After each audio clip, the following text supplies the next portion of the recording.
Donc, certes, une planète qui tourne, c'est pas comme une planète qui tourne pas. Ça ne crée pas le même champ gravitationnel, c'est pas la même, il n'y a pas les mêmes flux d'énergie, donc c'est pas le même tenseur énergie-impulsion. Mais quand même, si la rotation n'est pas très rapide, si les flux d'énergie sont petits par rapport... Donc je vous rappelle, T mu nu,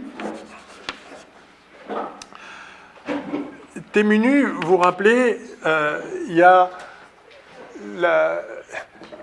la densité d'énergie, la densité de quantité de mouvement dans la direction X, densité de quantité de mouvement dans la direction Y et dans la direction Z. Puis après, il y a le flux de ça dans la direction T, direction X, Y, Z. Voilà.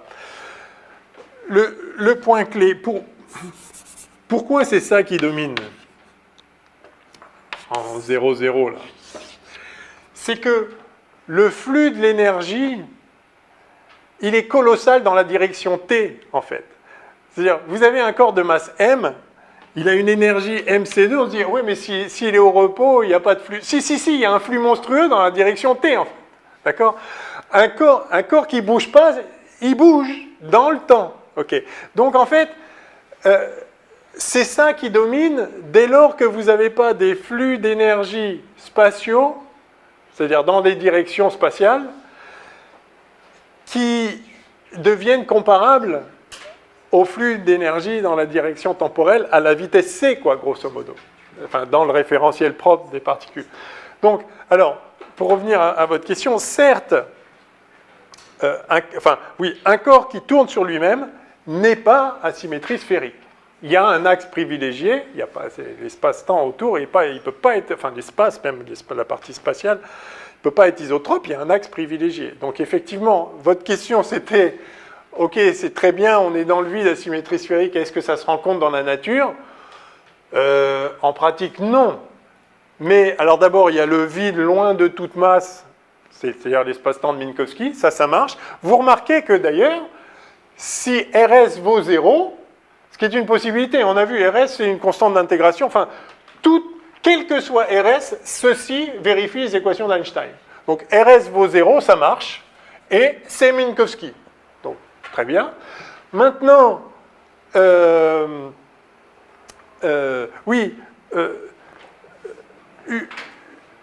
si on considère une étoile, si elle ne tourne pas sur elle-même, elle va être à symétrie sphérique, grosso modo, mais donc c'est une très bonne... Enfin, donc la métrique autour d'une étoile qui ne tourne pas, ça va être ça. Maintenant, le Soleil, c'est vrai qu'il tourne un peu sur lui-même. Mais c'est... Donc c'est pas, strictement parlant, ce n'est pas la métrique autour du Soleil. Mais en première approximation, c'est une excellente approximation de la métrique autour du Soleil parce que les flux d'énergie associés à sa rotation, localisés là où il tourne, sont très très faibles par rapport au reste. Donc en fait, ça marche très bien. Donc on peut, à partir de ça, traiter les mouvements orbitaux dans le système solaire. On peut aussi traiter le mouvement orbital des satellites autour de la Terre. Parce que grosso modo, dans toute la zone où le champ gravitationnel autour de la Terre est dominé par la Terre, certes, il y a des influences ailleurs, ça va être des petites perturbations de ce truc-là. Donc au premier ordre, ça décrit très très bien le champ gravitationnel autour d'un corps sphérique qui ne tourne pas trop, quoi. Voilà. Ok, alors reprenons. Oui, et donc je faisais remarquer aussi à la pause à l'un d'entre vous que quand on a écrit ρ C2 et puis que des zéros partout, pour trouver la limite newtonienne, ce ρ-là, il peut être n'importe quoi. Hein, donc vous pouvez avoir la distribution de matière que vous voulez. Par exemple, cette pièce-là, avec une table, des chaises, vous, moi qui bouge, etc. Tout ça, c'est une certaine distribution de ρ. Dire que l'approximation newtonienne, ça revient à mettre des zéros partout ailleurs, c'est dire que, ok, toute l'énergie qui est liée au mouvement, enfin tout ce qui n'est pas juste de l'énergie de masse au repos, MC2, contribue très très peu ou de façon négligeable à la courbure de l'espace-temps. C'est dire que essentiellement, ce qui crée le champ gravitationnel, c'est la masse. Mais c'est bien la limite newtonienne, parce que pour Newton, pour Newton, encore une fois, c'est ça. Et ρ, c'est la densité de masse, point. Il n'y a pas d'autre source de gravitation que la densité de masse. Donc ça correspond effectivement à dire que dans le tenseur énergie-impulsion, il n'y a rien d'autre que la densité de masse, qui est juste le terme 0,0, quoi. OK ? Voilà, donc à aucun moment, quand on a fait la limite newtonienne, on a supposé que ce ρ-là avait une symétrie sphérique, était localisé en un point quelque part, etc. Cette équation de Poisson, c'est l'équation qui donne le champ gravitationnel, quelle que soit la densité de masse ρ. Hein, et donc, quelle que soit la densité de masse ρ, l'équation d'Einstein, enfin les équations d'Einstein, ou l'équation d'Einstein, G mu nu égale kappa T mu nu, doit être équivalente à ça. Hein. On veut que G mu nu égale kappa T mu nu soit équivalent à ça, quelle que soit la distribution ρ, quelle que soit ρ. Et ce qu'on a vu, c'est que c'était le cas dès lors que kappa vaut 4 pi g sur C4, 8 pi g sur C4. Ok, alors, on a donc montré que si on suppose une symétrie sphérique et qu'on est dans le vide, alors la métrique est statique et en fait, la voilà, avec un certain RS, qui est une constante d'intégration. Alors, ce RS, on l'appelle rayon de Schwarzschild. C'est Schwarzschild qui a trouvé cette solution-là, de manière tout à fait remarquable en 1916. Donc tout de suite après la publication des équations d'Einstein, fin 1915, je crois que c'est décembre 1915, je crois, enfin, bref, vraiment quelques semaines après, et Schwarzschild était, alors on raconte qu'il était sur le front, c'était la Première Guerre mondiale, hein, il était sur le front en Prusse, on raconte qu'il, dans une tranchée, il a trouvé cette solution. Alors, j'ai cru comprendre que ce n'est pas tout à fait vrai, mais il a été blessé, il s'est retrouvé à l'hôpital, et il a fait ça à l'hôpital.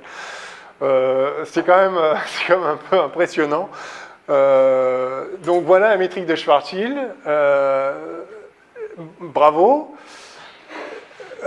Ce qu'on voit... Alors, on voit plusieurs choses. On voit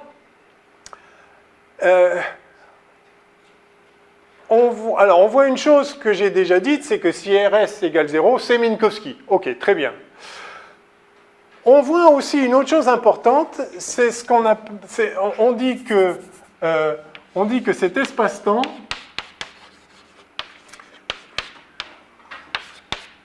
ou cet espace-temps est asymptotiquement plat. Ça veut dire quoi? Ça veut dire que si R tend vers l'infini, cette coordonnée R tend vers l'infini, quelle que soit la valeur de RS, il y a un moment R est plus grand que RS, et à un moment il est plus grand, beaucoup plus grand que RS, donc ça tend vers 0. Et donc effectivement, si R est grand devant RS, on a Minkowski. Espace-temps plat bien connu de la relativité restreinte. Donc, ceci est un espace asymptotiquement plat. Oui. C'est pas très important, mais c'est juste une question. Il a découvert ça pendant la Première Guerre mondiale, mais elle est sortie quand, la théorie de la relativité générale? 1915. Décembre 1915. Ah oui, donc juste après, il a tout compris, et tout de suite d'accord. Ouais. Il a fait ça en un mois, c'est ça? Ouais, quelques semaines, je sais pas. Ouais. Einstein ne pensait pas qu'on pouvait résoudre des équations d'Einstein, semble-t-il, parce qu'elles sont tellement compliquées, c'est un truc de folie. Mais d'où la puissance des symétries. D'abord, vous mettez dans le vide et vous dites « je suis à symétrie sphérique ». N'empêche, Einstein ne l'a pas fait, ça. Hein. Il aurait pu, après tout, il a les équations, il les a eues avant les autres. Hein. Il aurait pu chercher, mais je crois qu'il a renoncé. Enfin, d'après ce que j'ai compris, il ne pensait pas qu'on pouvait, comme ça, simplement résoudre le truc. Et donc, ce qu'a fait Schwarzschild est quand même très très fort. Même si après coup, c'est ouais, effectivement. Alors, une fois qu'on l'a, on peut vérifier que on peut constater que ça vérifie les équations d'Einstein dans le vide. Mais pour l'obtenir, il faut faire en gros ce que je vous ai montré vite fait avec les mains, mais bon, il faut Oui. Est-ce que c'est le seul résultat obtenu de façon analytique? Alors, ce n'est pas le seul obtenu analytiquement. Il y a ensuite il y a la métrique de Reisner-Nordström.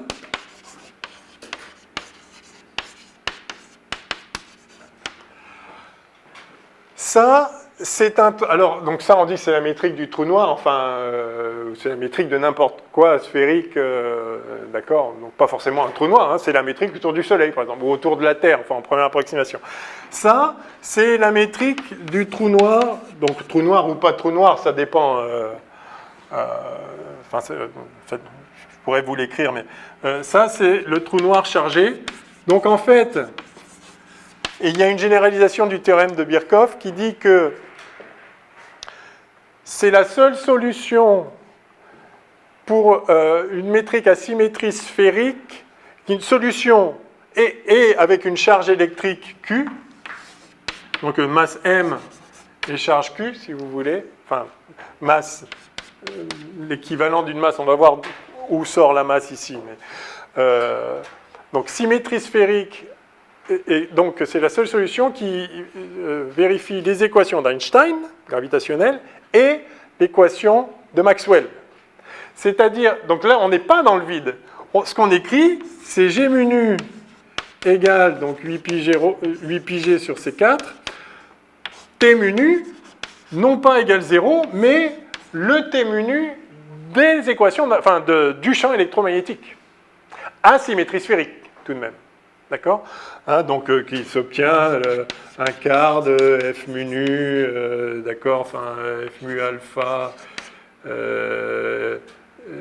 nu alpha moins un quart de F mu nu, enfin le tenseur énergie-impulsion du champ électromagnétique, eh bien ça, à symétrie sphérique, on peut le résoudre. Et ces deux messieurs, indépendamment l'un de l'autre, je crois que lui, en fait, aussi en 1916, semble-t-il, mais cette solution a été connue plus tard, et lui, je crois, en 1918 également, donc c'est quand même très fort. Oui, ok. On somme le T mu de l'électromagnétisme avec le T mu de la matière. Non, alors, on se met dans le vide matériel, malgré tout. C'est-à-dire cette solution-là, c'est pour ça qu'on dit c'est un trou noir chargé, c'est-à-dire où vous avez une étoile, ou une planète, vous avez une planète, la Terre, qui est chargée, d'accord? Quel est le champ autour? C'est-à-dire que vous êtes dans le vide de matière, mais ce n'est pas le vide, parce qu'il y a le champ électromagnétique qui a un T mu nu. Donc ce n'est pas T mu nu égale 0, mais il n'y a pas d'autre contribution que l'électromagnétique. Oui, mais on ne sait plus résoudre. Oui. Donc ça, c'est pas si compliqué que ça. Ça fait apparaître un rayon de Schwarzschild et un rayon associé à la charge Q. Donc, en gros, ça vous fait pareil avec, vous avez 1 moins RS sur R. Ça doit être... moins RQ carré sur R2, il y a un terme en plus, et ça, il y a deux rayons, bon bref. Il y a un horizon aussi des événements si la matière est suffisamment condensée. Bref, donc ça existe aussi comme solution. Et puis sinon, donc toujours pour répondre à la question des solutions exactes, il y a un miracle total, la métrique de Kerr. Le trou noir de Kerr, c'est le trou noir en rotation sur lui-même. Donc, et là, il n'y a pas de...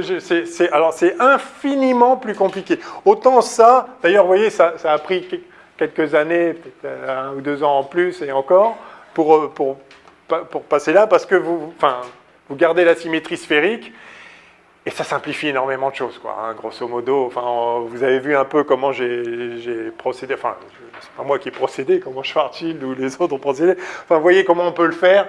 On comprend que si on se plonge bien, ça peut le faire. Et la généralisation au cas avec un champ électromagnétique à symétrie sphérique, ça se fait.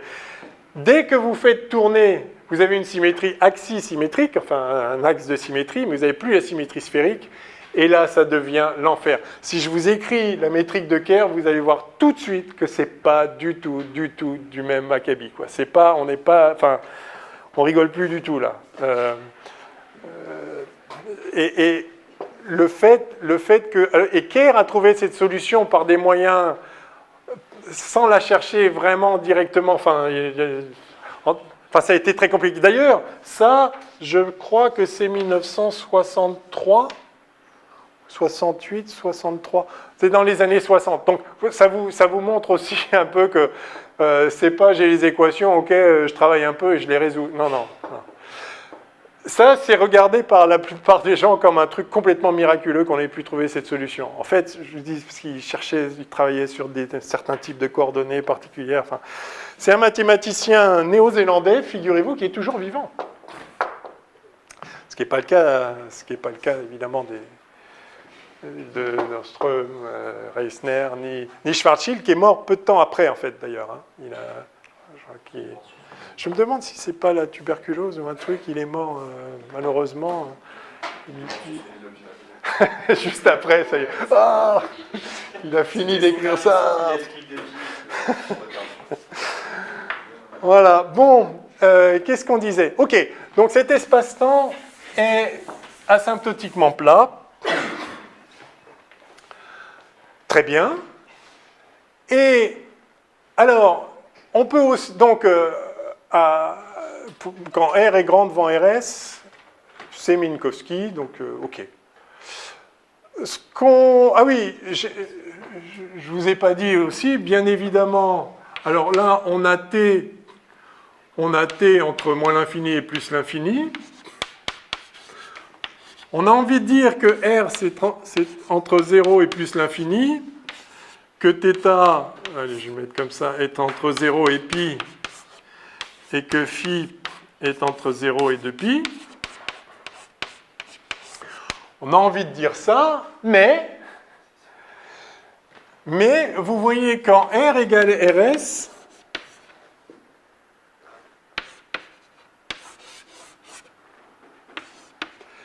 il y a comme un problème. Il y a comme un problème parce que quand R vaut RS, ici on a 1 moins 1 qui fait 0, jusqu'à là ça va bien, mais 1 sur 0, ça ne va pas bien du tout.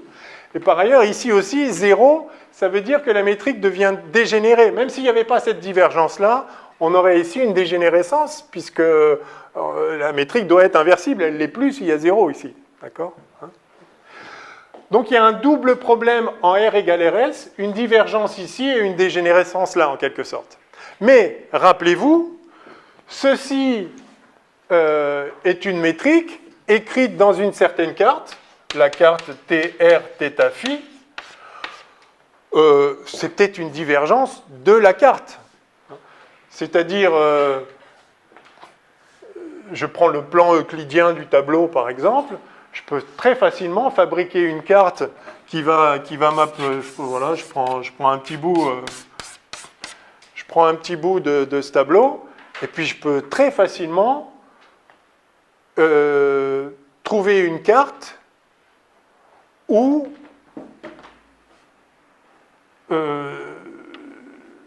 la coordonnée tend vers l'infini en ce point-là, par exemple.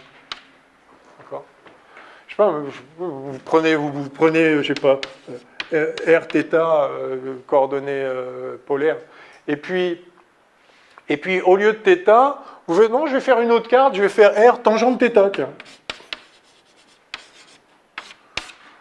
Bon, c'est infini, elle appartient à l'Atlas aussi, hein, cette carte-là. C'est-à-dire, je vais passer de θ à tangente θ, oui, c'est infini. Sauf que là, vous allez voir qu'évidemment, quand θ tend vers pi sur 2, boum, ça tend vers l'infini.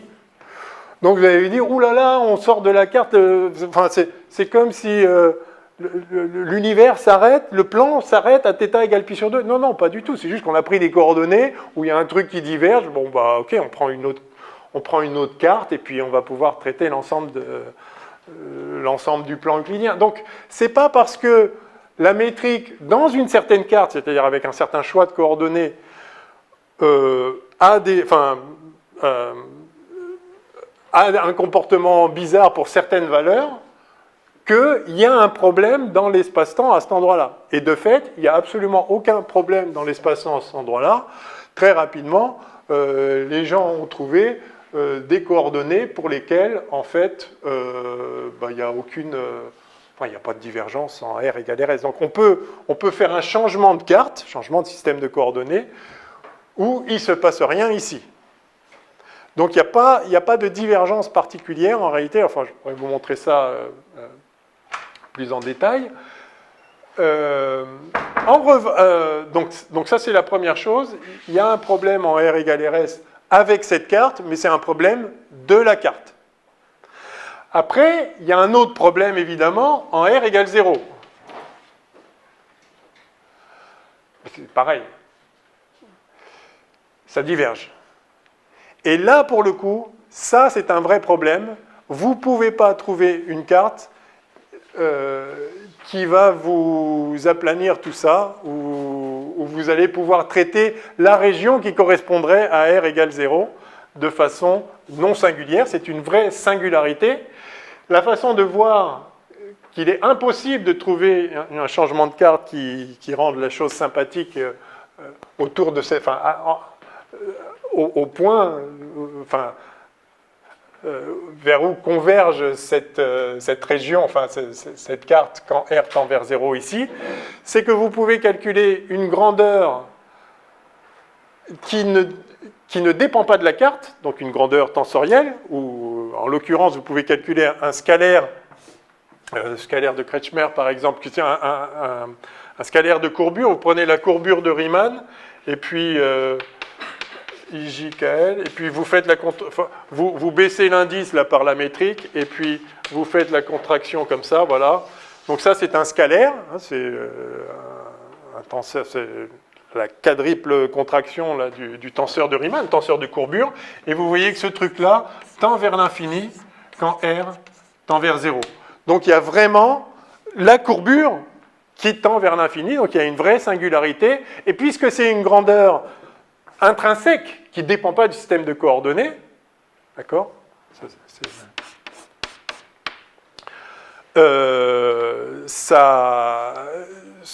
sera pareil dans toutes les cartes. Voilà. Donc il y a une singularité en R égale 0. OK. Ce n'est pas le cas ici. Si vous calculez la courbure ici, quand R tend vers RS, vous voyez qu'il ne se passe absolument rien de particulier. Ça vaut ce que ça vaut, mais donc il n'y a absolument aucun interdit dans la géométrie à ce qu'une autre carte n'ait pas de comportement désagréable, comme des divergences ou une dégénérescence ici, en R égale RS. Enfin, en ce qui correspond à R, ce qui correspondrait à R égale RS ici.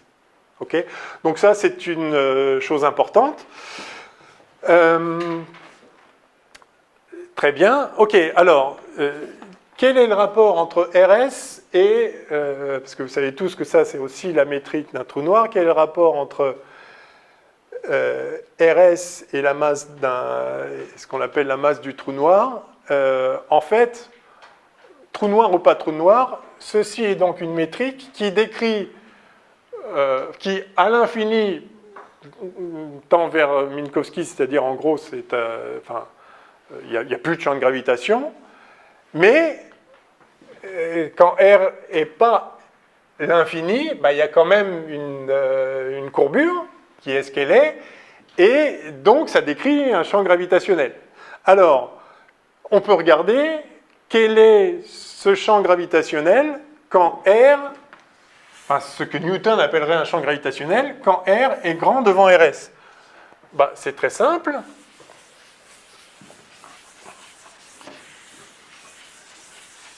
C'est très simple parce qu'on a déjà fait la limite newtonienne. On a vu qu'en limite newtonienne, on avait G00 qui était moins 1 plus 2 phi sur C2, n'est-ce pas? Sauf que quand on a donc une symétrie sphérique, donc je prends Newton, on a une symétrie sphérique, donc par exemple une planète, une étoile, ce que vous voulez, de masse m, et je regarde le champ gravitationnel loin, enfin loin ou pas loin d'ailleurs, peu importe, n'importe où, pour R plus grand que le rayon de l'étoile, on va dire, je vais l'appeler R0, on a phi qui vaut combien? On connaît tous le potentiel gravitationnel, moins G, la masse en question, sur R. D'accord? OK? Ben, il suffit de regarder. Effectivement,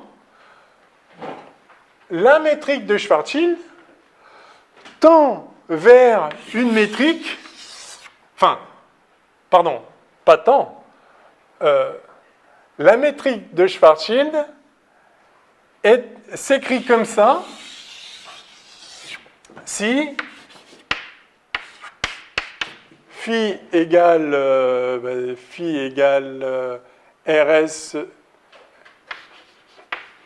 sur 2C2, d'accord?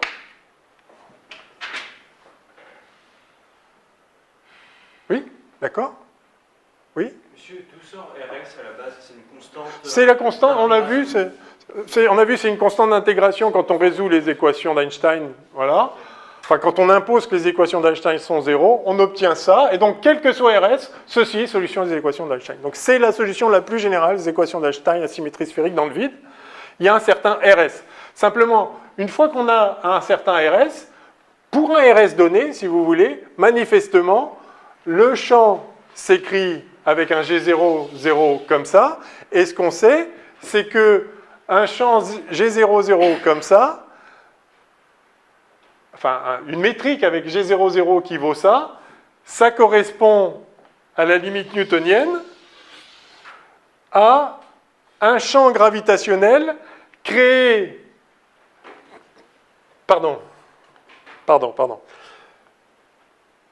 Ça correspond à un champ gravitationnel de potentiel phi. D'accord? Quel est le champ gravitationnel à l'infini d'une masse à symétrie sphérique newtonien, c'est-à-dire en champ faible? C'est ça. C'est ça. Donc, quand R est grand devant RS, c'est-à-dire qu'on se rapproche du cas newtonien, on est asymptotiquement plat, donc on est quasiment dans l'espace plat. Donc, à la limite newtonienne, on doit avoir ça qui est égal à ça, avec phi égale ça. Ben, ça tombe bien parce que ça, c'est égal à ça. Donc ça égale ça, si phi égale RS sur 2C2. Ça, c'est une évidence. Et ce qu'on veut, c'est que phi soit moins GM sur R. Donc, vous voyez que RS égale 2GM sur C2. Voilà. Tout simplement. Autrement dit, j'arrive tout de suite, autrement dit, quand on regarde cette métrique, on voit que pour R grand devant RS,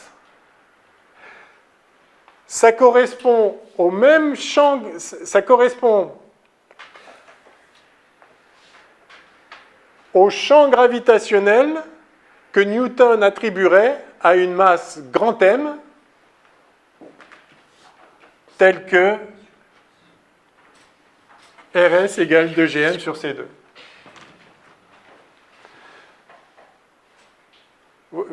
Ouais.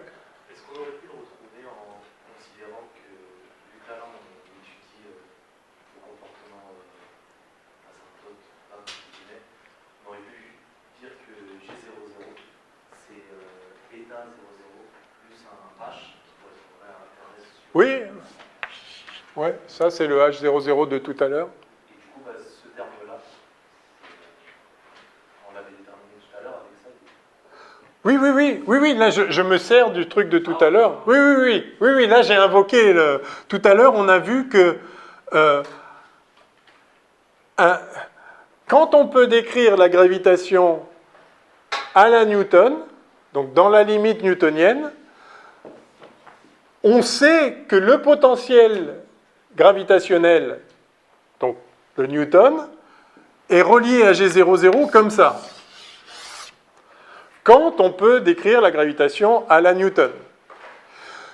Eh bien, en voyant ça, on voit qu'on peut décrire la gravitation à la Newton quand R est grand devant RS. Pourquoi? Parce que du coup, c'est quasiment plat, quoi. Donc ça c'est à peine, les effets de courbure sont négligeables. Donc on sait que quand R est grand devant RS, ceci correspond à un certain potentiel gravitationnel newtonien, mais asymétrie sphérique, et il n'y a qu'un potentiel gravitationnel newtonien asymétrie sphérique. C'est ça. Vous résolvez l'équation de Poisson avec ρ asymétrie sphérique et vous mettez en dehors de ρ, ça, c'est les théorèmes de Gauss, ça vous donne phi égale moins gm. Voilà. Ça équivaut à ça. Si ρ est asymétrie sphérique. Oui. En fait, ça revient à faire une condition aux limites. Oui, si vous... En supposant du coup qu'on est loin, qu'on a une courbure nulle. Alors, sauf qu'on ne la suppose pas, on le constate. On constate que quand R est grand devant RS, on tend vers Minkowski. Du coup, on tend vers Minkowski, donc on a quelque chose de newtonien à l'infini. Voilà. On reprend les équations de Newton. Voilà, et on sait ce que donne Newton. On sait ce que donne pour Newton. On sait quel est. Pardon.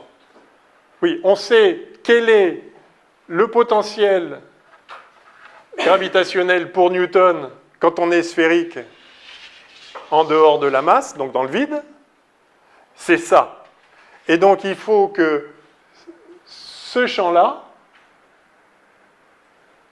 corresponde à ce potentiel gravitationnel. Enfin, pardon, cette métrique corresponde à ce potentiel gravitationnel. Et on a vu avant, dans la limite newtonienne, que le lien entre la métrique et le potentiel gravitationnel de Newton, il est donné par ça. G00 égale moins 1 plus 2 phi sur C2. Donc il suffit de voir que ça doit être ça. Et donc, phi égale RS sur 2C2. Mais comme phi, c'est moins GM sur R, alors RS égale 2GM sur C2. Il y a un moins. Et le C carré, il est en haut et il y a un 1 sur R. Il y a tout qui va mal. Ah non. On bien le bon résultat, mais c'est juste que vous êtes allé vite sur cette étape. C'est moins SC2 RS sur 2R. Phi égale... Oui, exact. Ça égale RS sur S. Donc c'est... Non. Attendez, j'ai 0. Phi égale RS. Je suis perdu. Ah oui, phi égale RS sur 2R fois C2. C'est ça? Et avec un moins. Et avec un. Et avec un... Ok. Pardon. D'accord. Voilà quoi. Bon, enfin voilà, il faut dire que ça égale ça, c'est censé pas être compliqué, mais voilà. Et donc RS égale 2GM sur C2. Alors, quand on dit RS égale 2GM sur C2, qu'est-ce que ça veut dire vraiment? En fait, RS c'est RS. Mais ce qu'on voit, c'est que cette métrique décrit loin du centre, puisqu'il y a une symétrie sphérique, donc il y a un centre, cette métrique décrit loin du centre des comportements gravitationnels qui sont les mêmes que créerait une masse M au point central, ou en tout cas une distribution sphérique de masse à un rayon plus petit que là où on est. Pour Newton. Donc, on dit, c'est la masse de la distribution de matière sphérique. Mais c'est la masse en quel sens? C'est la masse au sens où elle crée un champ gravitationnel qui serait un champ newtonien si c'est Newton qui avait raison, mais Newton n'a pas raison. Donc en fait, ce m, c'est un paramètre. Évidemment, il est tentant de dire que c'est la masse de la distribution de masse, puisque très loin d'elle, on sait qu'on doit retrouver Newton, puisqu'on s'approche d'un espace-temps plat, donc on sait on est dans la limite newtonienne, et donc si on doit retrouver Newton, à ce moment-là, on reprend la théorie de Newton et on voit que, bah oui, il y a une masse m, ça veut dire ce que ça veut dire. Mais cette masse m, elle peut être constituée de la masse au repos de particules, mais elle peut être constituée de plein de choses. Par exemple, une pression, par exemple, alors j'allais dire, ça peut être de la température, quoi, de l'agitation thermique, voilà. Dès lors que vous avez un truc à symétrie sphérique, toute énergie fonctionne. Les vraies sources de la gravitation, c'est T mu nu.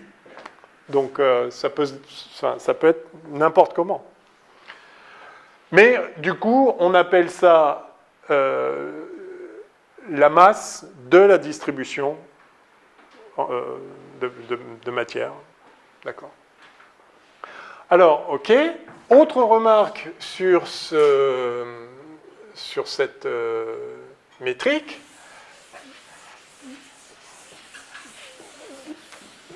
Donc, on a RS qui est un paramètre quelconque et qu'on peut identifier à une masse avec, de la façon dont je viens de le voir. Donc, et ça s'appelle effectivement le rayon de Schwarzschild. Très bien. Ce que vous voyez aussi, c'est que donc j'ai écrit 0 inférieur à R inférieur à plus l'infini. On a vu qu'en R égale RS, en fait, tout va bien. On a vu qu'en R égale 0, non, ça ne va pas bien. Mais il y a un autre truc qui se passe ici. Donc on pourrait dire que R appartient à 0 RS union RS plus l'infini. Dans cette carte. Hein, R ne peut pas être RS dans cette carte, on est d'accord. Simplement, ce qu'on a vu, c'est que ce n'était pas un problème de l'espace-temps, c'est juste le choix de coordonnées fait qu'il y a une divergence à cet endroit-là. Il n'y a qu'à changer de coordonnées et tout ira bien. En fait, on peut prolonger sans problème. On peut passer de cette partie-là. En fait, on a une carte qui couvre deux ouverts qui sont disjoints, tout simplement. Why not? Et on peut, mais on peut passer de l'une à l'autre. On peut recouvrir. Hein, d'accord, vous avez votre variété. Vous avez une carte avec deux ouverts disjoints là, qui se touchent presque là, mais où la frontière est exclue. Bah, on peut trouver une autre carte où en fait on fait le lien entre les deux, il n'y a pas de problème. Donc très bien, ok. Mais il y a une autre chose que vous devez noter ici, c'est que si R est plus petit que RS, qu'est-ce qui se passe? Si R est plus petit que RS, ce terme-là, qui est GRR, est négatif si R est plus petit que RS. Et ce terme-là devient positif, pour la même raison. Et donc, on a toujours une métrique de signature 1, 3. Il n'y a absolument aucun problème. Simplement, la composante temporelle, la variable temporelle pour R est plus petit que RS, c'est pas T, c'est R dans cette carte-là. C'est juste un fait. D'accord? Si je prends R qui vaut 1/2 de RS, je vais avoir ici moins DRR, moins DR croix DR, et là, je vais avoir plus DT croix DT. Donc, en R égale RS sur 2, G égale moins DR croix DR, plus DT croix DT, plus R2 machin, plus R2 sin carré, etc. Bon, bah oui, bon, bah très bien. Oui. Physiquement, ça... Alors, physiquement, qu'est-ce que ça veut dire? Alors, physiquement, qu'est-ce que ça veut pas dire déjà? Qu'est-ce qu'on entend tout le temps et qui est complètement stupide? Ce qu'on entend tout le temps, c'est « Oh, à travers le trou noir, à travers l'horizon du trou noir, quand on traverse l'horizon, le temps devient de l'espace et l'espace devient du temps. » C'est complètement idiot. Qu'est-ce que ça veut dire, le temps devient de l'espace? Le temps, c'est du temps. Il y a du temps à l'extérieur, il y a du temps à l'intérieur. C'est un espace-temps avec 4 dimensions, avec une métrique lorentzienne partout. Simplement, la coordonnée R dans la métrique de Schwarzschild est une coordonnée spatiale au-delà de RS et c'est une coordonnée temporelle en deçà de RS. Bon, ben d'accord, c'est juste une coordonnée. Si je prends, dans le plan euclidien, je peux prendre des coordonnées comme ça, d'accord? Voilà des coordonnées. Je dis, donc ça, c'est la coordonnée vers le haut, et ça, c'est la coordonnée vers la droite. Ou si vous voulez, enfin oui. Et puis maintenant, si je prends une coordonnée, je vais prendre des coordonnées comme ça, par exemple. On est d'accord que je peux prendre une carte comme ça, hein? Je peux prendre ça comme carte. Et on va dire, oh, ça c'est une coordonnée vers le haut qui devient une coordonnée vers la droite. Oui, d'accord, mais c'est pas que le haut est devenu la droite. Non, c'est juste que votre coordonnée, avant, elle pointait vers le haut, maintenant elle pointe vers la droite. Ok, bah R, D sur DR, bah, c'était un vecteur qui pointait dans une direction spatiale, puisque sa norme était positive. Et puis maintenant, pour R plus petit que RS, D sur DR, bah c'est toujours un vecteur, hein, c'est le vecteur tangent à la ligne de coordonnées R égale constante. Bah, ce vecteur tangent, il pointe dans la direction temps, oui, et alors? Ça ne change rien à l'espace-temps lui-même. L'espace-temps, c'est toujours une variété de dimension 4 avec une métrique lorentzienne. Donc le fait que on pourrait aussi changer le nom de R et de T, et d'un seul coup, il n'y aurait plus de problème. Enfin, vous voyez que ça ne veut rien dire. Donc, il n'y a pas de signification physique à ce fait-là. Néanmoins, il y a des conséquences physiques au fait que... Parce que si vous écrivez, par exemple, une fois que vous avez la métrique, vous pouvez déterminer les géodésiques. Vous pouvez écrire l'équation de la géodésique. Et vous pouvez regarder comment se comporte une géodésique. Alors, par exemple, donc c'est un exercice classique, vous regardez, par exemple, les géodésiques spatiales. Radial, oui. Lorsque vous dites que c'est complètement stupide de dire que le temps devient espace et l'espace devient le temps. Oui, ça c'est idiot. On pourrait peut-être rétorquer que avant le centre du trou noir, puisque c'est ce que j'ai aussi entendu dans la vulgarisation, le centre du trou noir c'était un point qu'on pouvait considérer comme un point dans l'espace, et quand on franchit le trou noir, c'est le futur. Oui. C'est notre futur puisqu'on ne peut pas en échapper, quoi. Oui, la singularité est une singularité temporelle. C'est un point dans l'espace, et à l'intérieur, quand on franchit l'horizon, on sait qu'il n'y a plus de retour en arrière, on dit c'est un point dans notre futur. Oui, c'est vrai, mais ça ne... Peut-être dans ce sens-là, ça a un peu plus de sens que dans le sens exagéré. Non, mais en fait, la singularité... C'est un ensemble de points dans l'espace-temps.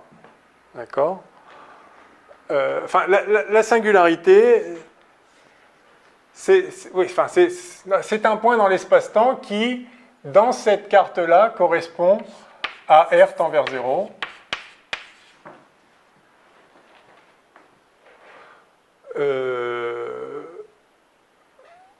Voilà. OK. Dans une autre carte, ça va correspondre à d'autres coordonnées. Si on inverse R et T à l'intérieur, ça fait T vers plus l'infini. Bah non, vers 0 aussi, c'est-à-dire si ce que vous appelez R. R devient une coordonnée temporelle. Oui. Donc ça... En fait, il ne faut pas créer des mystères là où il n'y en a pas. Il y a des mystères associés au trou noir parce que parce qu'on peut faire une extension maximale de cette métrique. On se retrouve avec un autre espace extérieur, on se retrouve avec un autre espace similaire à l'extérieur du trou noir. On se retrouve avec un trou blanc dans le passé dont tout sort, enfin d'où les seules lignes d'univers dirigées vers le futur émergent et rien ne peut y rentrer. On ne va pas avoir le temps de regarder tout ça en détail, mais j'étais en train de vous dire, si vous regardez les géodésiques, donc vous avez la métrique, elle vaut ce qu'elle vaut. Dans cette carte-là, on peut changer de carte, les coefficients vaudront autre chose, mais ce sera la même métrique. Et encore une fois, en chaque point de l'espace-temps, qui n'est pas une singularité, et encore une fois, il y a une singularité à un endroit qui correspond à R tend vers 0 dans cette carte-là. Mais il ne faut jamais confondre, encore une fois, la carte et le territoire, d'accord? C'est-à-dire, dans la carte, mais vous la lisez quelque part dans une carte, vous la lisez dans Rn, R4 ici, T, R, θ, phi, et dans cette carte-là, il y a un endroit où la courbure diverge. Bon, très bien.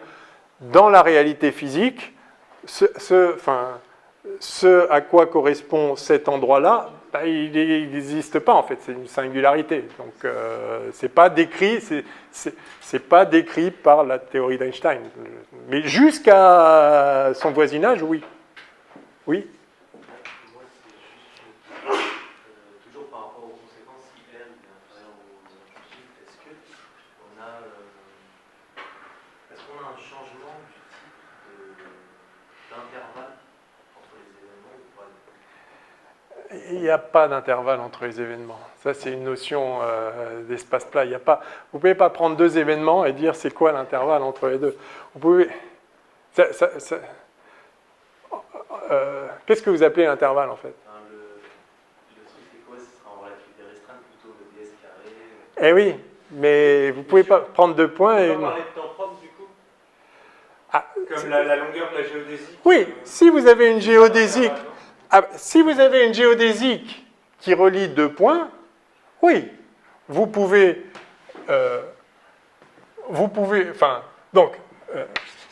on peut chercher les géodésiques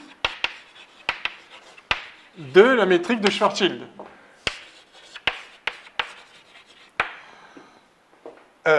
C'est quoi les géodésiques de la métrique de Schwarzschild? C'est comme pour n'importe quelle métrique. On peut l'écrire dans les coordonnées de Schwarzschild, si vous préférez les indices grecs. Gamma, mu, rho, sigma, x.rho, x.sigma, égale 0. Voilà. Donc on peut chercher effectivement les géodésiques. Mais on pourrait dire l'intervalle ds, c'est juste la chose qui, quand on l'intègre sur une géodésique, ça nous donne la distance de la géodésique. Oui, d'accord. On peut définir ça comme ça. Une fois qu'on a fait ça, je veux bien qu'on parle de ds. Ok. D'accord. Peut-être que si on définit ça comme ça, il y a moyen de retrouver... Oui, bien sûr. Mais du coup, on est obligé de se limiter à l'infinitésimal. Parce que sinon, d'abord, il peut y avoir plusieurs géodésiques entre deux points. Prenez deux points, vous pouvez avoir plusieurs géodésiques. Oui. D'accord? Qui les relient. C'est important dans un espace courbe. C'est très important. Du coup, c'est laquelle la distance entre les deux points? C'est laquelle géodésique qui les relie? Et puis aussi, vous pouvez n'avoir zéro géodésique qui les relie. C'est compliqué. Si vous avez une singularité entre les deux, par exemple, on va... Oui. Je pense que le sens de la question, c'était un parallèle avec le paradoxe des jumeaux, mais appliqué au corps gravitationnel, parce que dans la vulgarisation, on en parle aussi quand même, par exemple, faire un séjour sur un corps massif, revenir. Ouais. Et il y a bien eu une contraction des durées. Alors, on va le faire, le redshift gravitationnel, ça s'appelle. On va le faire tout de suite. Pour compléter ça, donc vous pouvez regarder, par exemple, les géodésiques radiales, par exemple. alors je mets radial entre guillemets. Radial, c'est-à-dire vous mettez en gros la partie symétrie sphérique, c'est-à-dire qui est matérialisée par θ et phi ici, vous mettez θ égale θ0, phi égale phi0, vous les mettez constantes, hein, et donc θ point égale 0 et phi point égale 0. D'accord, donc, vous pouvez écrire les géodésiques, donc vous avez t de point plus gamma t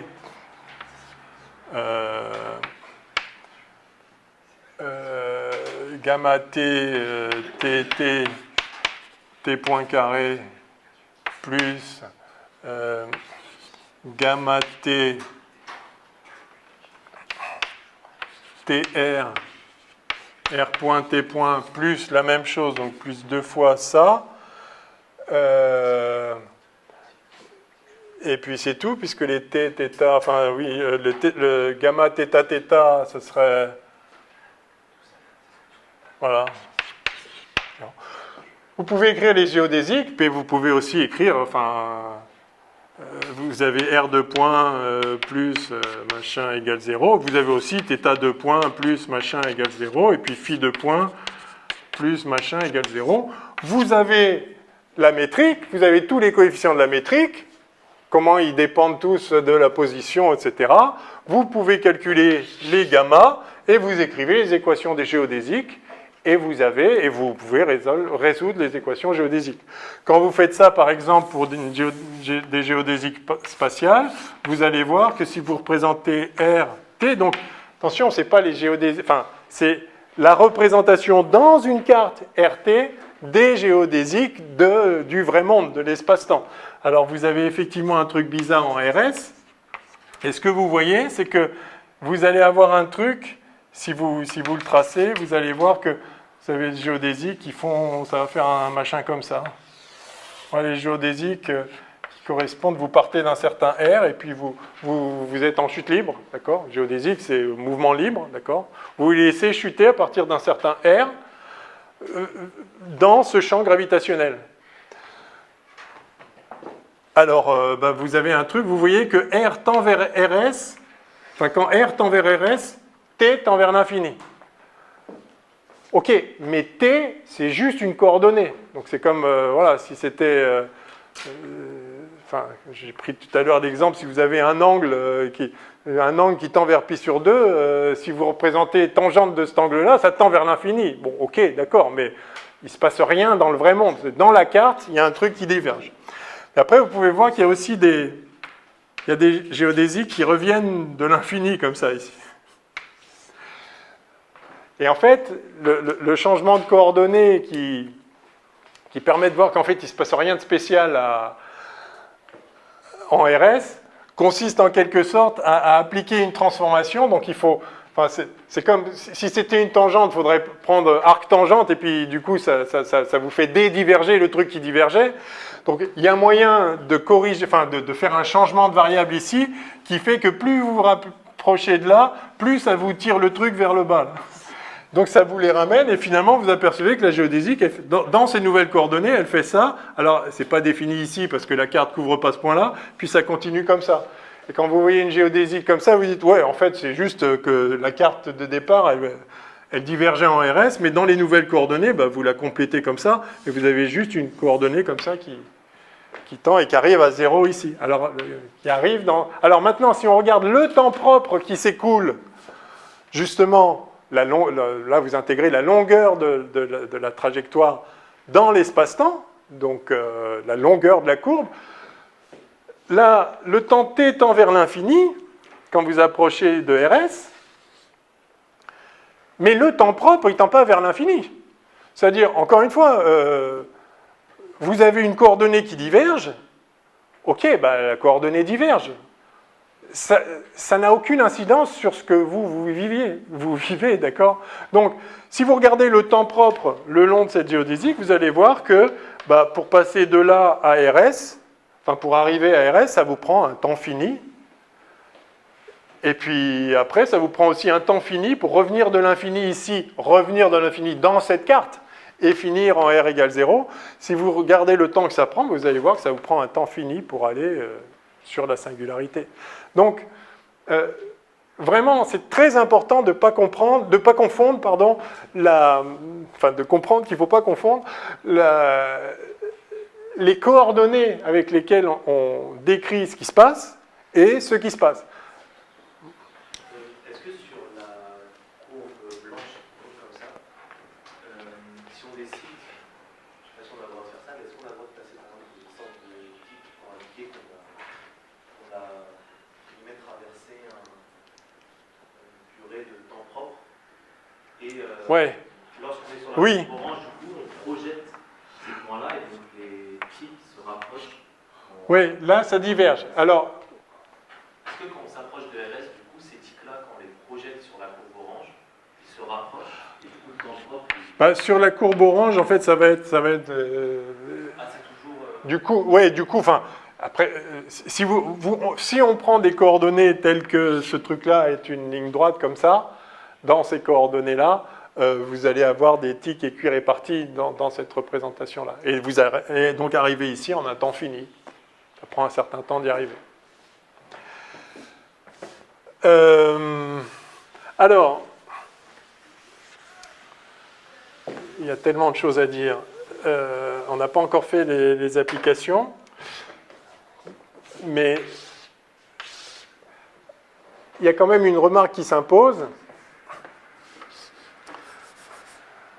Parce que là, on parle de trou noir, parce que ça, je vais vous poser des questions sur le trou noir, mais ça, c'est surtout la métrique de la Terre, c'est surtout la métrique du Soleil, c'est surtout une métrique normale d'un truc à peu près à symétrie sphérique. Et cette question, que se passe-t-il quand R tend vers RS?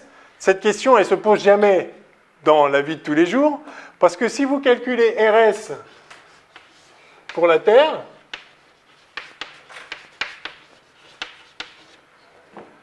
c'est-à-dire vous mettez G, vous mettez la masse de la Terre, vous mettez C, et vous calculez. D'accord? Et ben là, vous trouvez, c'est quoi? C'est 3 mm, je ne sais plus, je l'ai noté, je l'ai refait. Je ne sais pas par cœur. Non, 9 mm, d'accord. Mais on a dit que cette métrique, elle était valable en dehors de la Terre. Donc, même si vous êtes au ras de la Terre, là, ici, nous, le plancher des vaches, on est à 6400 km du centre de la Terre. 6400 km, c'est un peu plus grand que 9 mm. Donc, on est vraiment, si vous voulez, le rayon de la Terre est grand, mais vraiment grand, très grand, devant le rayon de Schwarzschild. Donc on est complètement dans la limite newtonienne, enfin, disons, dans la limite newtonienne. On peut regarder la première déviation à la limite newtonienne, une correction. Mais en tout cas, on est dans RS sur R est très, très, très petit devant 1. Voilà pourquoi Newton marche si bien. Maintenant, on peut quand même se dire, ok, est-ce qu'on peut voir des premières corrections à Newton? Et en fait, il s'avère que c'est nécessaire si on veut utiliser le GPS, par exemple, comme vous savez. Alors, on peut voir ça facilement ici. Alors, donc ça, c'est pour la Terre. Pour le Soleil,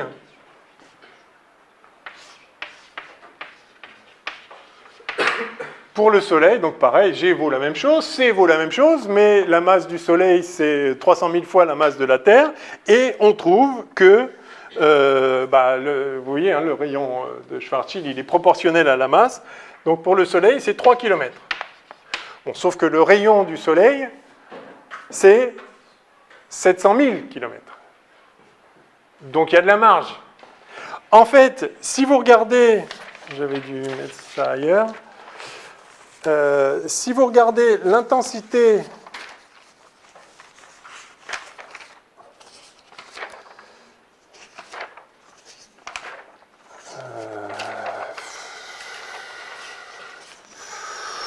ouais, j'ai ça quelque part.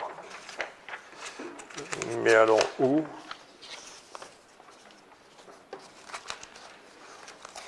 Bon, j'y viendrai après. Ok. Oui? Ouais. C'est deux choses qui n'ont pas trop de rapport. Mais quelque part que si la Terre devait être résumée en un trou noir, ce serait un truc de cet ordre de grandeur-là. Est-ce qu'on peut dire que le rayon de Schwarzschild, pour une masse certaine, c'est en ordre de grandeur le rayon de l'objet en question Ah oui. converti en trou noir? Oui, parce que si jamais... Donc, ce que je disais, c'est que tout ça, c'est pas très grave, parce que de toute façon, on est toujours très très loin du rayon de Schwarzschild. Maintenant, effectivement, si la densité du corps était telle que la masse en question soit contenue à l'intérieur du rayon de Schwarzschild, alors il serait possible d'être en dehors de la masse, tout en ayant R plus petit que RS. Si on a R plus grand que le rayon du corps, mais plus petit que le rayon de Schwarzschild, alors on peut se retrouver à R égale RS. On peut se retrouver même à R plus petit que RS. Donc on se retrouve dans une situation où la divergence, elle apparaît. Alors ce qui se passe, c'est que sur cette divergence, j'ai dit il ne se passe rien sur la variété, effectivement, on peut la traverser, tout va très bien. Il y a quand même un truc qui se passe, c'est qu'il y a un horizon des événements ici, c'est-à-dire qu'un corps qui se retrouve à R plus petit que RS ne peut plus se retrouver plus tard à R plus grand que RS. Pas même la lumière, c'est-à-dire qu'il n'y a aucune géodésique qui part de R plus petit que RS et qui arrive à R plus grand que RS.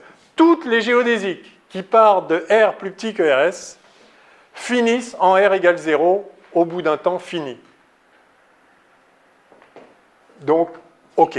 Donc, RS a... cette métrique a pour conséquence le fait que je viens d'énoncer. Donc, RS a un sens physique, c'est la valeur de la coordonnée R, qui est une coordonnée parmi une infinité qu'on pourrait choisir, mais c'est la valeur de la coordonnée R, telle que si on part d'une région au-delà, R plus petit que ça, on ne peut jamais se retrouver à une région plus grande que ça. Bon, très bien. Ouais. Quand vous dites au bout d'un temps fini, c'est-à-dire que si on fait une chute libre dans l'entre noir, elle va durer pour nous une infinité en termes de temps propre. En termes de temps propre, ouais, en un temps fini. Ouais. On va finir sur la singularité, en un temps fini. Ok, donc, quoi qu'il en soit, de manière générale, vous voyez que ce n'est pas du tout un problème, parce que de toute façon, cette métrique n'est valable qu'en dehors de la masse à symétrie sphérique dont on parle, et donc elle n'est valable que pour R plus grand que le rayon de la chose qui crée ce champ-là, qui crée cette métrique-là, cet espace-temps courbe. Et pour la Terre, pour le Soleil, pour n'importe quoi, sauf un trou noir, donc, c'est toujours le cas. Donc, appliquons ça à la Terre, appliquons ça au Soleil. Et il y a quelques applications simples qu'on peut faire. Alors d'abord, on peut effectivement se demander quel est le temps propre.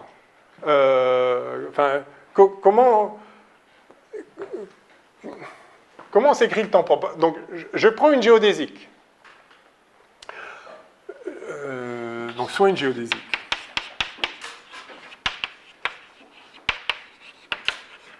Une géodésique, gamma. D'accord. Et j'ai la vitesse de gamma qui s'écrit comment? Comme toujours, la vitesse de gamma, c'est des points. Donc, je vais la paramétrer.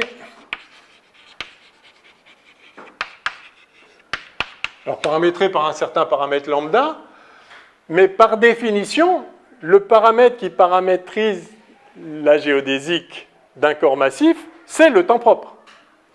Donc, je la paramétrise, ou je la paramètre, je ne sais pas comment on dit, par taux, son temps propre. Donc, ici, de manière générale, je vais avoir la vitesse de gamma, c'est d sur t point d sur dt, plus r point d sur dr, plus θ point d sur dθ, plus phi point d sur dφ, d'accord? Et je vais m'intéresser, et ce point, c'est d sur des taux, enfin c'est d sur des lambda, et si je choisis comme paramètre le temps propre, voilà la vitesse de la courbe. Alors donc, par définition du temps propre,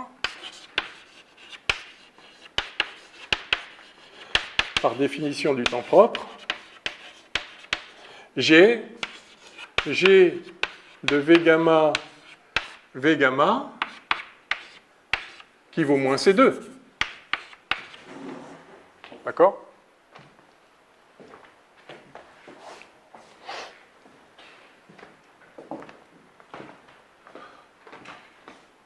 Ou moins 1 si on dit que c'est égal à 1. Ok, alors maintenant je m'intéresse par exemple à un observateur stationnaire.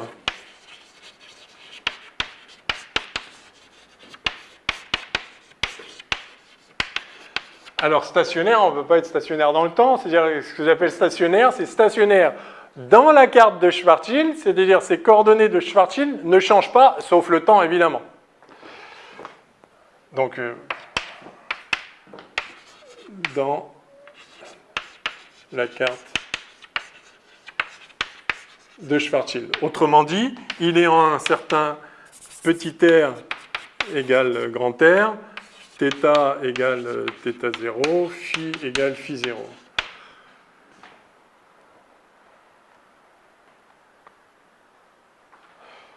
J'ai dit soit une géodésique, ouais, je dis, quelle heure est-il? Voilà.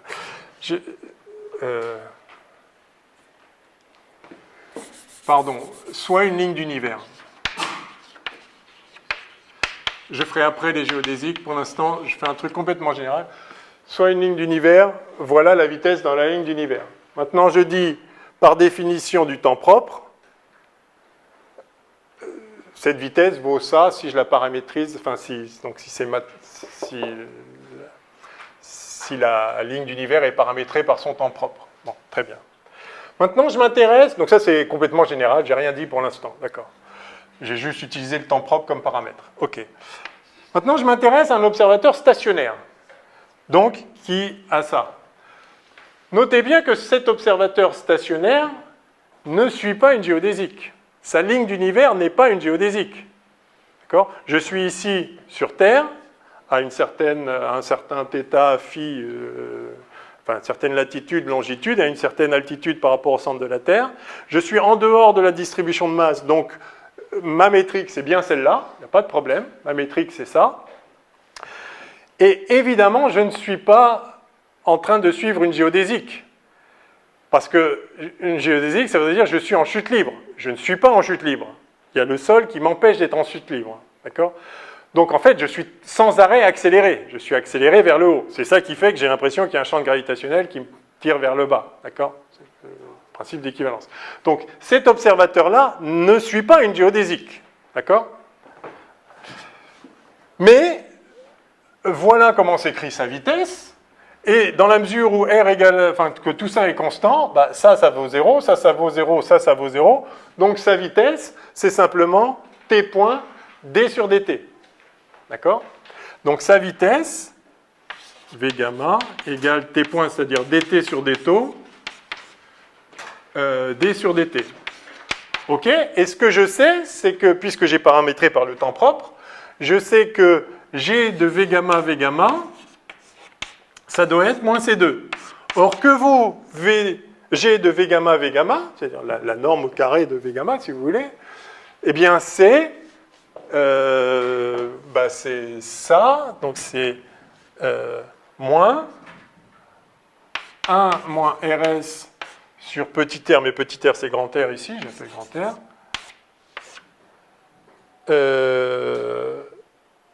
fois dt sur dt au carré. Ok ? Et ça, c'est égal à moins C2. Alors, non, c'est égal à moins 1, puisque j'ai retiré le C ici. Ce serait dct ici qui vaut moins C2. Ah, vous voyez, dimensionnellement, c'est sans dimension ici. Donc le C, il est déjà parti. Oui, j'aurais dû écrire ici dct, excusez-moi. J'ai mélangé les... C'est toujours le même C2 qu'on se trimballe là, depuis tout à l'heure. Parce que si R a les dimensions d'une longueur, ça c'est sans dimension, il faut mettre CT ici. Donc du coup, il faudrait que je mette C2 ici égale moins C2. Et donc je le retire, et ça fait moins 1. OK. Et donc finalement,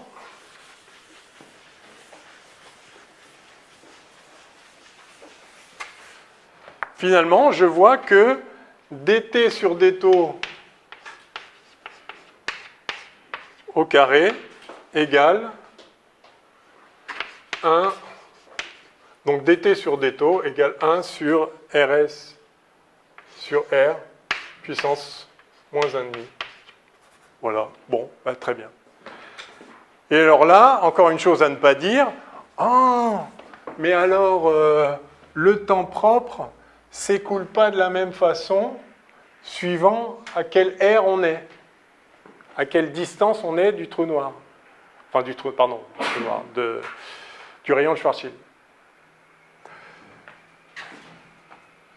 Parce qu'effectivement, si... Donc, si vous voulez, j'ai des taux qui vaut... Objet... Oui. Des taux qui vaut ça.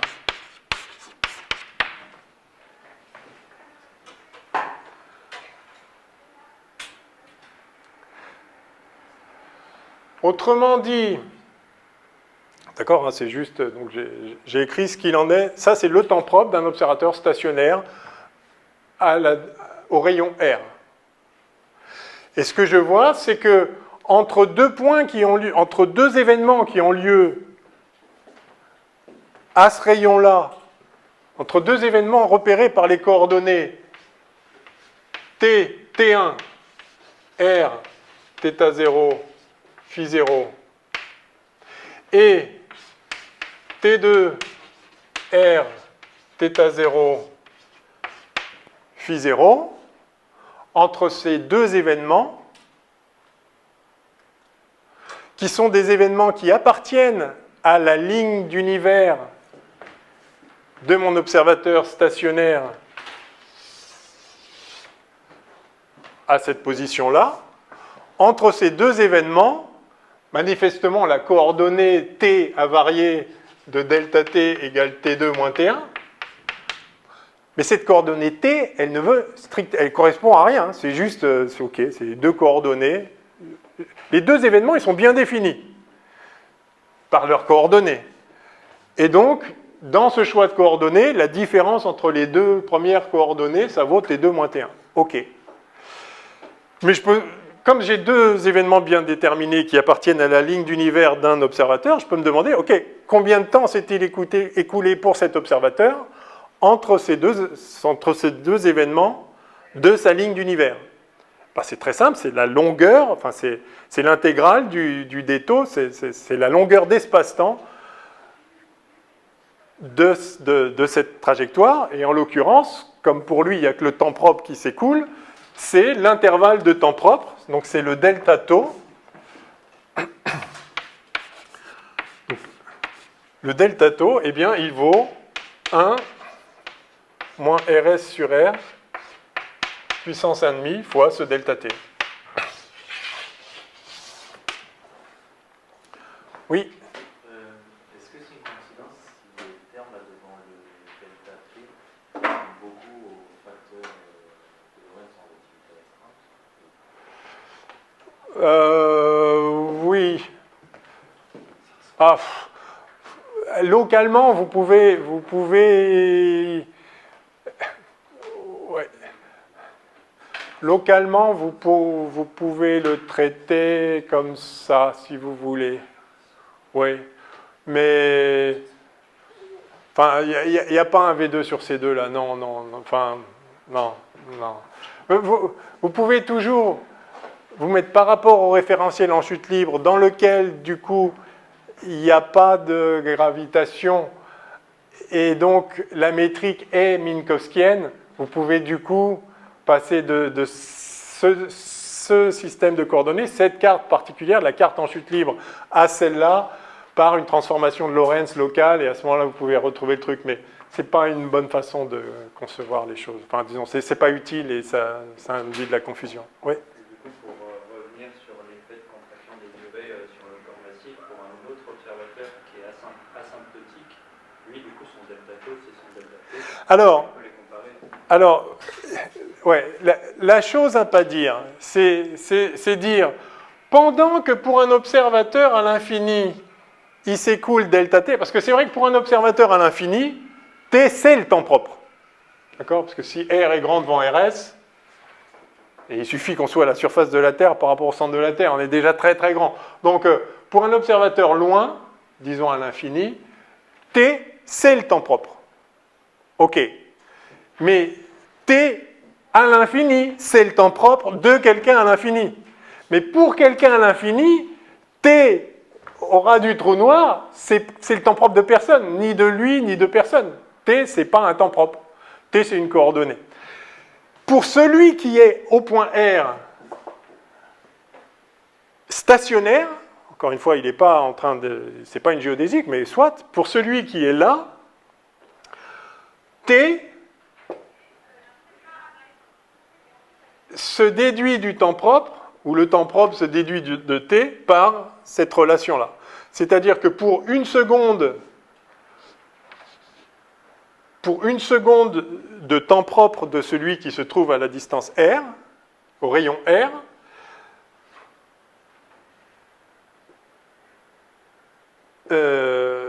enfin deux événements séparés par une seconde pour lui, se trouvent séparés par un delta t plus grand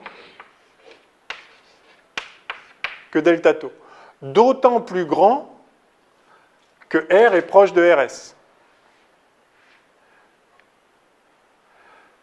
Quand R tend vers RS, ça tend vers 0, et donc il faut que delta t tende vers l'infini pour qu'on... Enfin, le delta tau sur delta t tend vers 0, donc le delta t sur delta tau tend vers l'infini. Ça tend vers l'infini quand R tend vers RS. Mais ça ne veut pas dire qu'il se passe quelque chose de bizarre avec le temps. Chaque observateur voit son temps propre, et le temps propre s'écoule au rythme de 1 seconde par seconde. Tout le temps, partout. D'accord? Donc ça, c'est important. Néanmoins, c'est vrai que si maintenant... Alors, regardons la situation du GPS.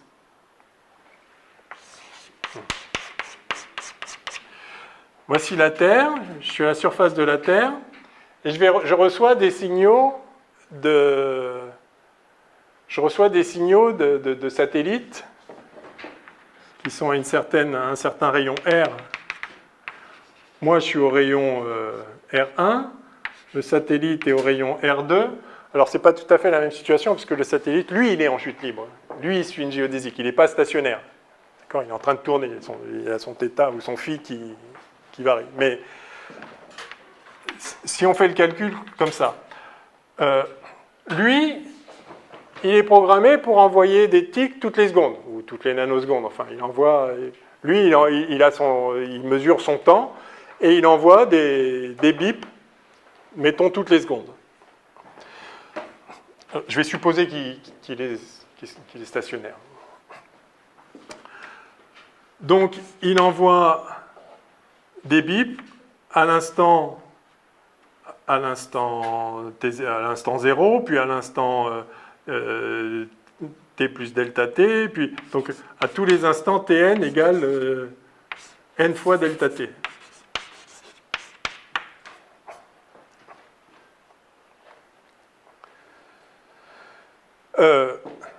N fois delta tau de là où il est.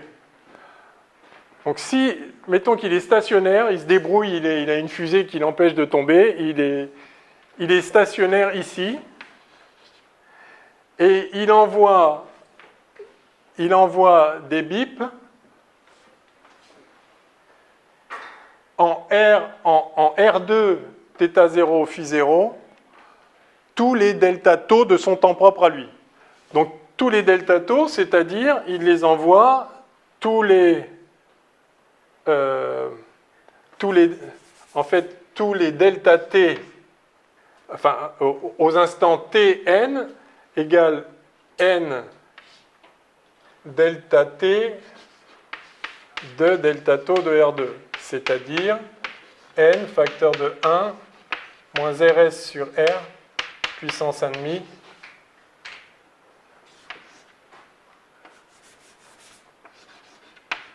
delta taux 2. D'accord ?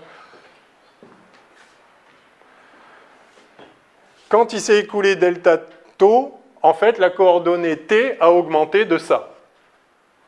Donc la vraie coordonnée t, c'est celle-là. Coordonnée t d'envoi des bips. Celui qui est ici en bas, il reçoit, donc ça c'est t émission. T de la carte de Schwarzschild. Le t réception de la carte de Schwarzschild, ça va être le t émission plus le temps que ça prend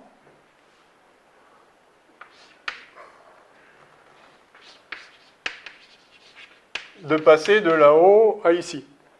D'accord ? Attention, ce temps-là n'est pas R2 sur R1, R2 moins R1 sur C, parce que la distance entre le point d'altitude R2, le point de rayon R2 et le point de rayon R1 n'est pas R2 moins R1. Il n'y a aucune raison. D'accord ? C'est juste des coordonnées. Ça ne dit pas que dr est une longueur. Enfin, c'est une longueur, mais ça ne dit pas que c'est la longueur en mètres au sens physique. D'accord ? On y reviendra où on n'aura pas le temps, mais en tout cas. Donc, ça, c'est un certain delta t. Tout ce que je dis, c'est que celui-là, c'est toujours le même. C'est-à-dire, c'est la même situation pour un photon partir d'ici, arriver là, maintenant, ou de le faire plus tard. Si je pars d'un certain point, enfin, si, il y a une invariance par translation dans le temps, si vous voulez. Donc, si je démarre plus tard, le delta t, le temps que ça prendra sera le même. Oui ? Vous pouvez m'expliquer pour le TN émission, parce que on exprime delta t en fonction de delta taux, du coup. Oui. Du coup, c'est 1 moins Rs sur R puissance moins 1,5 ou puissance 1? Ah, je l'ai... Non, c'est le... Ah oui, moins 1,5, merci. Merci. C'est le delta t du delta taux. Merci beaucoup. Vous êtes d'accord, hein ? Donc, monsieur 2, là, il a son chronomètre et toutes les secondes, il envoie un bip. Enfin, un bip, un photon, n'importe quoi. Et Madame 1, elle reçoit le photon, elle reçoit le photon quand il arrive, c'est-à-dire quand il est parti, enfin, à la coordonnée de quand il est parti, plus le temps que ça prend pour arriver. Je ne sais pas ce que ça vaut, ça je m'en fiche. Ce que je sais par contre, c'est que le delta t, enfin le t réception n plus 1 moins t réception n, bah c'est ça plus le temps de trajet moins, enfin pardon, c'est... Oui, enfin c'est n plus 1 fois ça, plus le temps de trajet, moins n fois ça, plus le temps de trajet. C'est toujours le même temps de trajet. Donc, le delta t de réception, ici,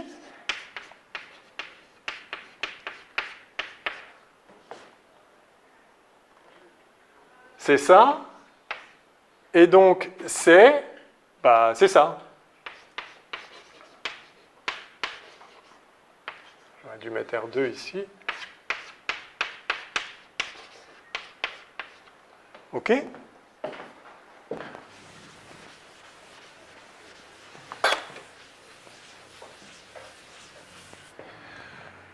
Bon, bah, très bien, rien de mystérieux. Elle reçoit les signaux avec le même intervalle de delta t qu'au départ. OK ? Mais sauf que cet intervalle de delta t, ce n'est pas son temps propre. C'est quoi l'intervalle de temps propre ? Donc, delta taux réception. Delta taux 1, du coup, réception. Bah, delta taux réception, c'est ça fois le delta T réception. Donc, c'est 1 moins RS sur R1 puissance 1,5 delta T réception. Et donc, c'est 1 moins RS sur R1 puissance 1,5 sur 1 moins RS sur R2 puissance 1,5 delta taux 2 à l'émission.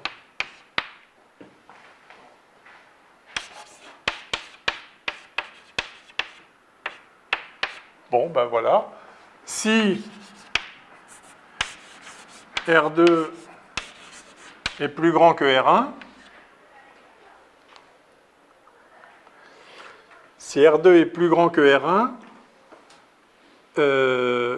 là, on retire moins à ça que là, donc ça, c'est plus petit que ça. Oui, c'est ça.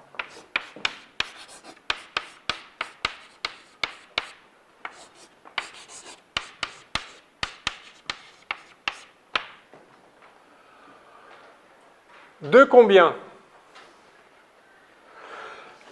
Alors c'est là où j'avais mon application numérique. Quelle heure est-il? Oh mon Dieu.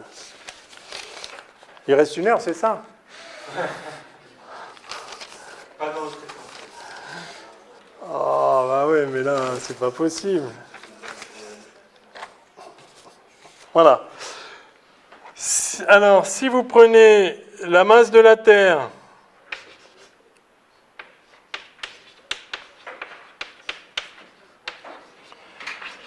le rayon de la Terre, pour R1, vous prenez le rayon de la Terre, c'est 1400 km à peu près.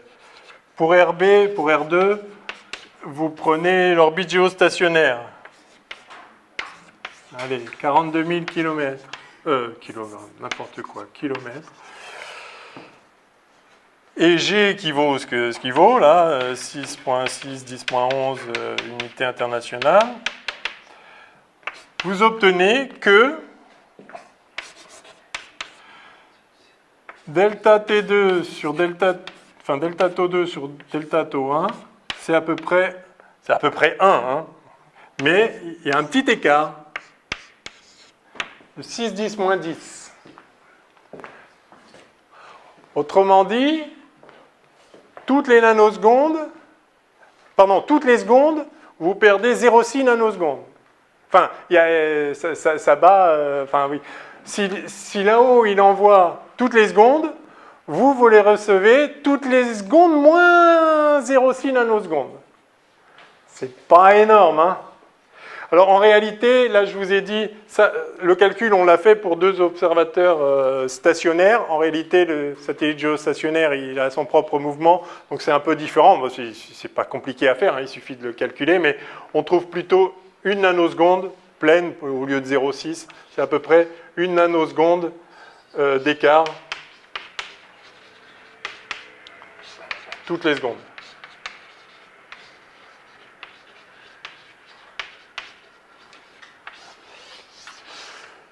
Une nanoseconde d'écart toutes les secondes, c'est pas énorme, hein. À la fin de la journée, une journée c'est 86 400 secondes. On est encore dans du dixième de milliseconde à la fin de la journée, donc on peut se réajuster. Le problème, c'est que si on se sert de ces signaux pour se repérer avec le GPS, vous savez comment on fait, hein, donc il y a plusieurs qui vous envoient des signaux. Dans le signal, c'est codé quel satellite l'a envoyé, donc on sait où il est, parce que la trajectoire des satellites elle est connue, enfin, puis elle peut être ajustée régulièrement, donc on sait où ils sont, on sait quand ils ont envoyé dans leur temps à eux, parce qu'eux, ils ont juste leur horloge, ils ne peuvent pas savoir quel est le temps ailleurs, donc eux, ils se basent sur leur horloge, donc on sait où ils sont quand ça a été envoyé, et vous regardez, vous en avez plusieurs, suivant le temps que ça a pris. Vous regardez à quel moment vous recevez le signal, enfin le signal que vous recevez à un moment donné, vous regardez quand est-ce qu'il est parti, c'est encodé dans le signal, et donc vous en déduisez par triangulation où vous êtes, quoi. D'accord? Vous savez que il y a eu tant de retard sur celui-là, tant de retard sur celui-là, tant de retard sur celui-là. Vous saviez où ils étaient, pof, donc vous savez où vous êtes. Sauf que si vous vous trompez de 1 nanoseconde sur l'instant de départ, c'est-à-dire si vous pensez que l'horloge bat au même rythme pour tout le monde, enfin elle bat au même rythme pour tout le monde, vous voyez, je dis aussi l'horreur qu'il ne faut absolument pas dire, 1 seconde par seconde pour tout le monde. Mais si vous oubliez que le temps propre, un intervalle de temps propre en R2, si vous envoyez des signaux à un intervalle de temps propre donné en R2, vous n'allez pas les recevoir à des intervalles de temps propre égaux en R1. Si vous oubliez ça, vous allez toutes les secondes vous gourer de 1 nanoseconde. Mais en 1 nanoseconde, à la vitesse de la lumière, on fait 30 cm. Donc toutes les secondes, vous allez vous gourer de 30 cm. Au bout d'1 heure, vous ne savez plus où vous êtes. Au bout de 3 jours, vous n'existez plus. D'accord? Donc, c'est un effet minime. D'accord? On est sur du 10-9. Mais cet effet-là, on a besoin de le prendre en compte. Et le fait que les GPS fonctionnent prouve que la relativité générale fonctionne aussi. Très très bien. On se localise très très bien. Alors, sauf que ça, c'est la première des 12 applications que je voulais vous montrer. Vous avez combien d'heures encore? Non, il va falloir qu'on s'arrête. Vous avez d'autres trucs en plus. Vous croyez que c'est possible de rajouter un cours ou... Il y a des examens. Justement, relativité, lundi. Après les examens. Merde. Bon. Et après, non, mais je sais que c'est pas possible. Je sais que c'est pas possible. Sinon, je fais une vidéo.